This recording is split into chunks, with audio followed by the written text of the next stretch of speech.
Hello, and welcome to the Media Copilot. It's a podcast and newsletter all about how generative AI is changing the media, journalism, and the news. I'm Pete Paschal, longtime tech journalist and founder of the Media Copilot, and on this podcast, I'm excited to bring you fascinating conversations with fellow journalists, media executives, creatives, and all the people helping to build the AI-driven newsrooms of the future. I didn't expect to have a podcast this week, but I had the opportunity to sit down with some really special people at the AI conference in Las Vegas. None other than Cedric the Entertainer, as well as Alex Elias, CEO of AI recommendation engine Qloo. That's Qloo. Our conversation explored everything from voice cloning to the changing nature of musical collaboration. When it comes to the right and wrong of using AI in creative work, it's safe to say we're still figuring it out. And that goes double for music, where AI has cultivated its share of lawsuits and suspicion from artists. From the audience perspective, AI is arguably changing things even more. Recommendation algorithms have the power to influence our tastes, but they can also put us into bubbles. At the same time, AI-cloned voices paired with auto-generated lyrics could end up changing all of our expectations when it comes to what's good. Despite concerns about what AI could mean for artists' legacies, yes, Tupac does come up, both Cedric and Alex expressed cautious optimism about the future of AI in music. Ultimately, I came away convinced that it comes down to finding the right balance, harnessing AI's potential while preserving the human element. So I hope you can enjoy this conversation as much as I did, and if you did, I'd encourage you to share this podcast with a friend or a colleague. And I'd be grateful if you'd consider subscribing to the Media Copilot newsletter if you haven't already. I'd also really appreciate it if you'd leave a rating or review in whatever podcast app you're in. Those really do help the show get in front of more people. And last, you can check out everything we offer, including AI training classes for media, marketing, and PR professionals at MediaCopilot.ai. Alrighty, here's my conversation with Cedric the Entertainer and Alex Elias of Qloo. Okay. So, I mean, for you especially, tell me about your relationship with AI. And you mentioned a bit of it over in the talk there that it sort of probably predates what currently we think of as AI. Yeah. But in terms of how you've been thinking about it, even before it was a thing in its current incarnation, how have you had a relationship? Yeah, I guess, for me, I always thought of AI, of course, as the ability to take what it is that you already know and then have someone enhance it, right, basically. So, as a creator, I was a person, you write jokes, you write movies, you write TV shows, and they just kind of come out of your head all the time. But the speed in which I could do that was always affected by, again, in a way, the ADD of thinking of a whole nother idea while I'm doing one. So with AI, you can literally just say what it is that you're saying, shape it, have the idea really formulated into something that's tangible and usable, and then go back and enhance and work it better. So that's been my biggest use for it. And I write songs sometimes, so I use it for everything, man. I'm and I'm still very old school. I still have a bunch of notebooks as well, like yourself. Yeah, I know. You got to get back to the analog. Yeah, you got to analog it down. You got to do it. Yeah. So what were your first impressions of ChatGPT when it came out? Not just first using it, but then also it must have dawned on you that things were starting to change. Yeah, I mean, I thought that it was really sharp when someone first told me about it. I didn't even believe it was true. I was like, well, I don't think they can do that. They was like, no, it will write it in your voice, or it will be the way you speak in a way. And I was like, I don't know if they can do that, right? I'm sure they can do this, but I know my son did an idea that I pitched him. I told him oh, do this show idea and let me see what it would do in the voice of Cedric the Entertainer, and it was dead on. I mean, not with the perfect high quality restaurant quality jokes that I would write, but again, good material, funny thought process, how we got to it. I was quite surprised by it. Nice. So tell me a little bit about Qloo and what you guys do. It seems like obviously it's very AI in that you're kind of taking a lot of what's happening Right. And then figuring out tastes and recommendations. Yeah. So Qloo, I mean, and if you caught the talk, we chatted a little bit about it, but the genesis of it was really generating better models and better predictions around sort of taste categories of aesthetic preferences, in essence. So, the media nexus, music, film, television, podcasts, the transactional geolocational categories like travel and restaurants, and really bringing it into a meta model, kind of a holistic model that could generate some of the more unique aspects of it, are being able to generate kind of cross-category inference. So taking, signals in one category and generating predictions in others. And as it turns out, with the privacy landscape today, that's a hugely powerful kind of way to deliver value to companies without using any identity data. Because what you can do is, if you're a company that has data points X, Y, and Z, you can essentially enrich that in a totally ethical, anonymous way. So you think about, everything from, we work with a large ticketing company, one of the largest in the world, and they have very sparse data points per capita, so people only tend to buy tickets, ever so often. But at the same time, they have this ephemeral good. Events come and go. You miss the boat, you're done. You have to. There's shelf life of a ticket is pretty short. So what Qloo can do in contexts like that, you can take a very sparse amount of information. So just the fact that someone bought a show to see, Cedric at the Cosmo here, where you coming back. So if someone bought that, what does that suggest about their probable taste in music and sporting events and so on? And then vice versa. If someone just bought a single music artist ticket, what predictions, and Qloo's optimized, it could generate multi-millisecond inference across all those categories. And what's been interesting is with the LLM space, so language now is kind of just the greatest interface over data. But it's ultimately an interface, and it depends on data. And so some of the biggest areas of kind of commercial addressability we now see is helping to guide LLMs for commercial purposes. So if you think about those same sorts of examples where you have a ticketing company now that wants to, for instance, generate itineraries for travel, and have it be a language interface. Qloo in those contexts now is being heavily used as an oracle of taste, so to help guide what the LLM actually narrates, because we can generate, again, this very structured inference. We have these very delineated areas of knowledge. So yeah, that was. But what's exciting about it is it didn't really start. I mean, when Cedric first invested in the company, it was just an idea about making better recommendations. It was an idea that current recommendation models are broken. You had the kind of UGC space. You had, the popularity contest of a Goodreads, a Yelp, a TripAdvisor, an IMDb. And then you had algorithms that were sort of very siloed and kind of opaque and part and parcel to a Spotify or a Pandora. And so we wanted to kind of do better in that regard. So it was really kind of almost an academic premise at first, but we certainly couldn't have predicted the fact that 12 years later we'd be powering, LLMs or powering certain commercial integrations to the tune of like 3 billion network calls a day into our service. Wow. So the main way people hook into Qloo is through APIs, application programming interfaces, so you can kind of build on top of it. You can build other software on top of it.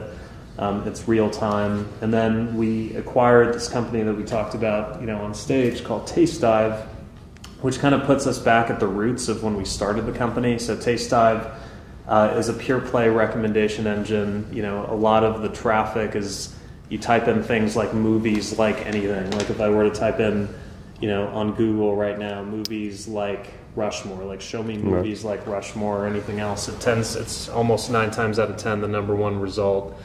And then you'll have, you have the ability to not only get kind of recommendations intra-domain, but even cross-domain. And this is so got it, this is Taste Dive. Yeah, Taste Dive. So 10,000 plus individuals on that platform have kind of opined on Rushmore, and then you can sort of, it's one of the cleanest, it's totally ad-free, one of the cleanest ways to kind of discover the implications of your tastes and so on. And so yeah, it kind of puts us back at our roots.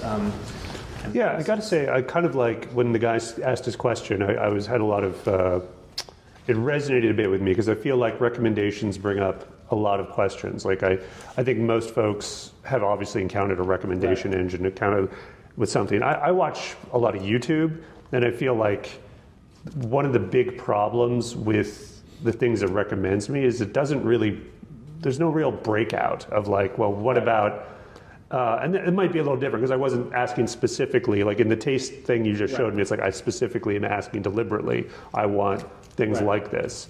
But for a portal like YouTube or a portal like Netflix, you know, I feel like, is there, what's the opportunity to break out of that pattern and give you something that is unexpected? Because frankly, when I go to the YouTube homepage, I'm just like, okay, I've had enough of all this crap. Can you give me something completely different? Right, you know? Absolutely, yeah. I think promoting discovery and those are things that could actually be explicitly baked into the algorithms, and it's also something that, you know, Qloo, from an enterprise perspective, we have a parameter in it where you can actually adjust for novelty and discoverability. With the wild card factor or something. Yeah, to help promote diversity of results, the heterogeneity of it.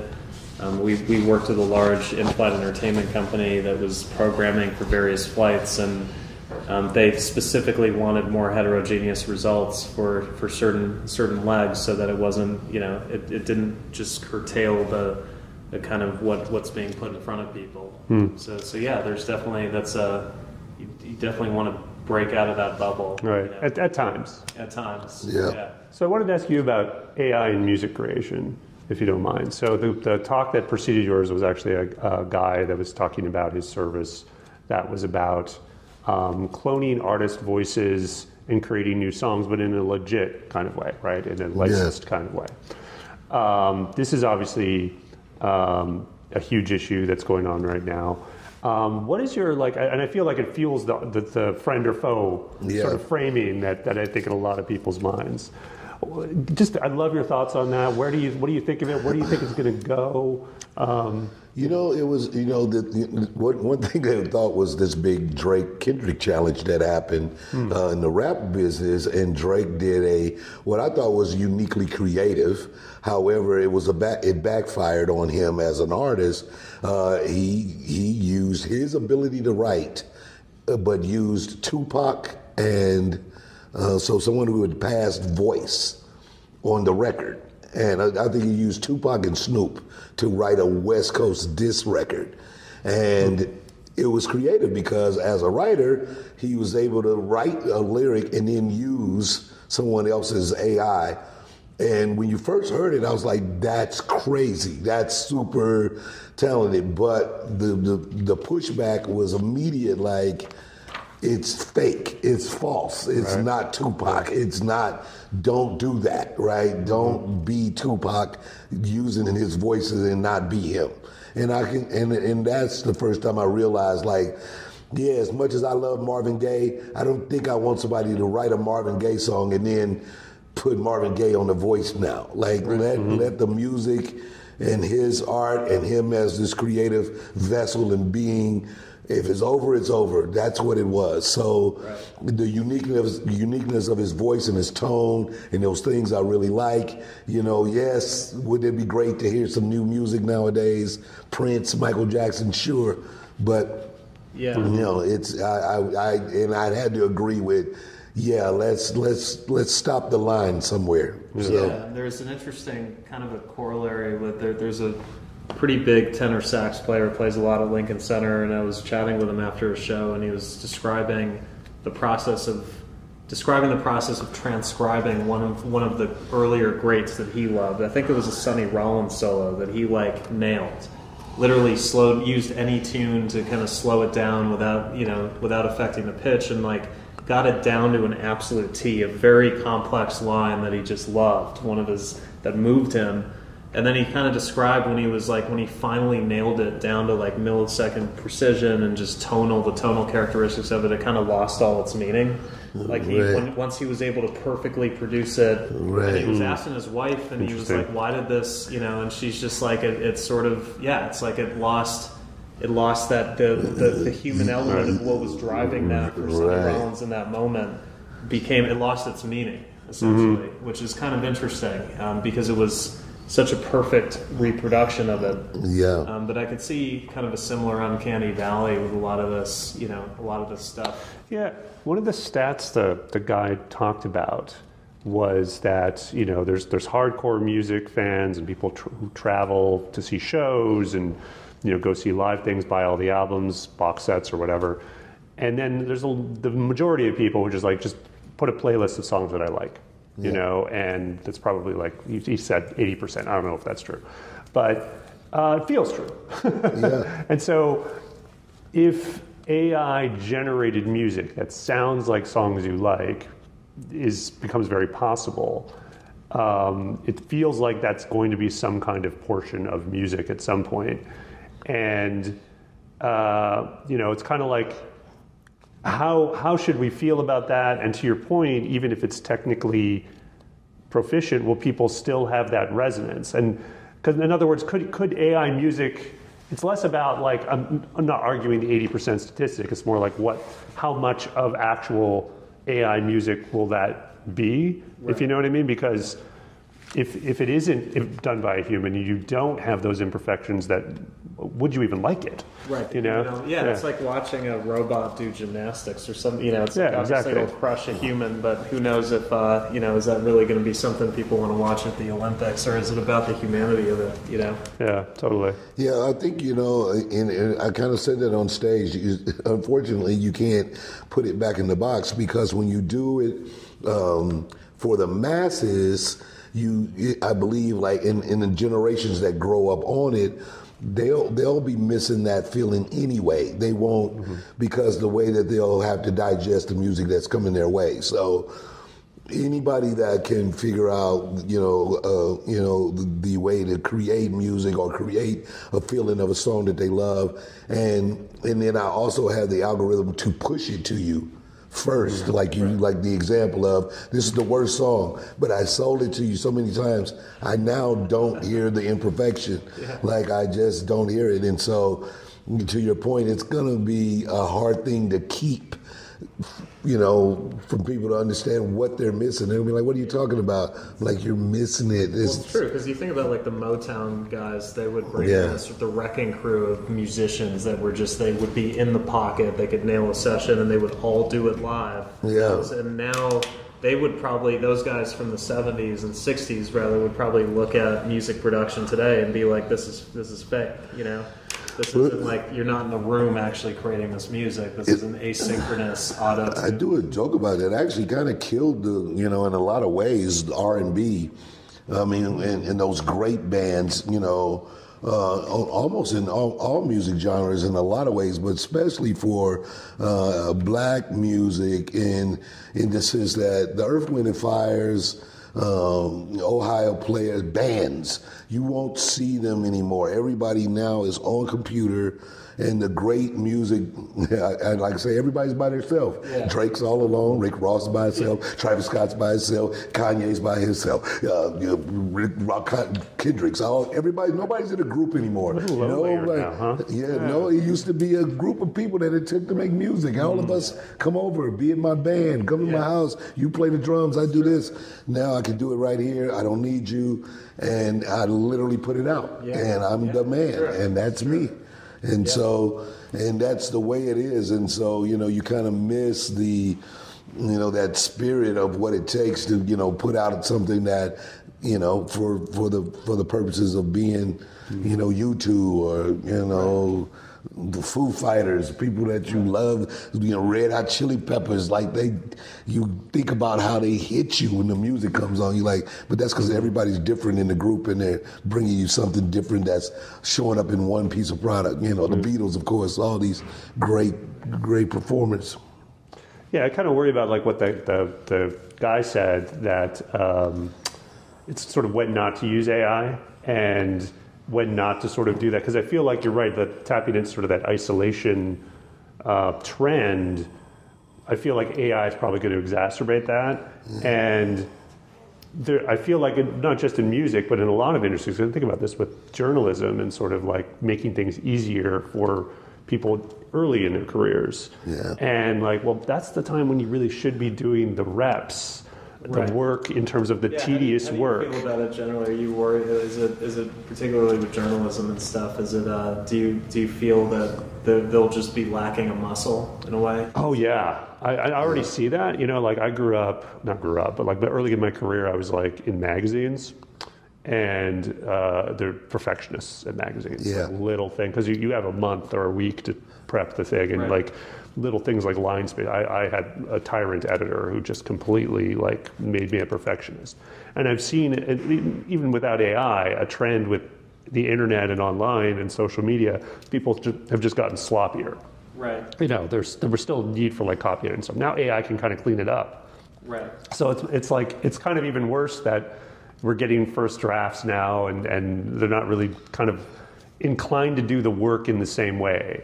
I mean, I guess it's kind of like different kinds of work. So I do worry about that. Yeah, for sure. But I feel like with music too, it's like I think in almost any profession, like when you're just starting out, you need to do reps. You need to build the muscle memory. That's you know right. what I mean? And it's tough. You have to do, and I think that.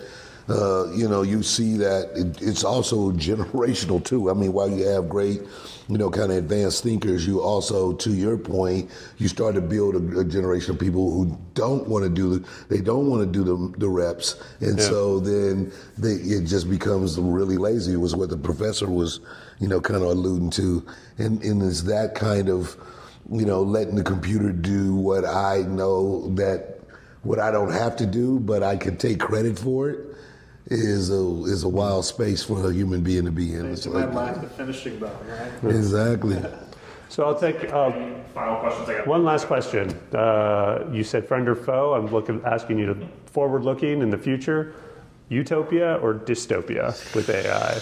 And think about it all, like the job loss potentially, and the deadening of art maybe, or versus like unleashed creativity, new jobs and investments created, etc. Could be. I'm an optimist by nature. I mean, it's just me. I feel like that the spirit of the human, the dynamic nature of people that I met as individuals will always will find its way to the top.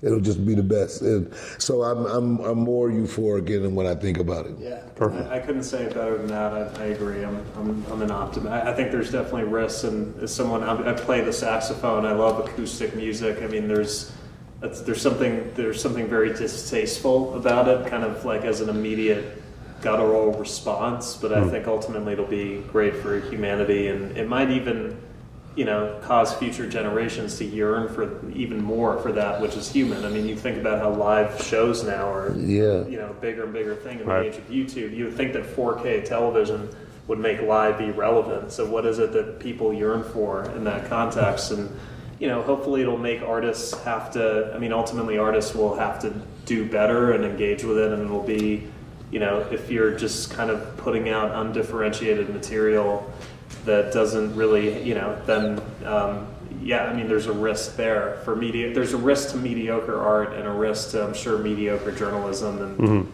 but I think there'll always be demand for the human element. And so I'm an optimist because we're humans after all. So, I think there's some craving for that, which is human. And so I think it'll empower us. And, maybe there's a kid who makes a great sci-fi film, and that's a little weird because he didn't have, 3,000 people in post-production or whatever, involved in it. But, it's, It's a great story. Yeah. Awesome. Right. Thanks so much, you guys. Thank you. Thanks for listening to my conversation with Cedric the Entertainer and Alex Elias. You can check out Qloo at Qloo.com. And if you like what you heard, please just take a minute to leave a rating or review for the Media Copilot in your podcast app. Also, don't forget to subscribe to the Media Copilot newsletter and check out MediaCopilot.ai for our classes on AI for journalists, marketers, and content creators. Seeing you in the future.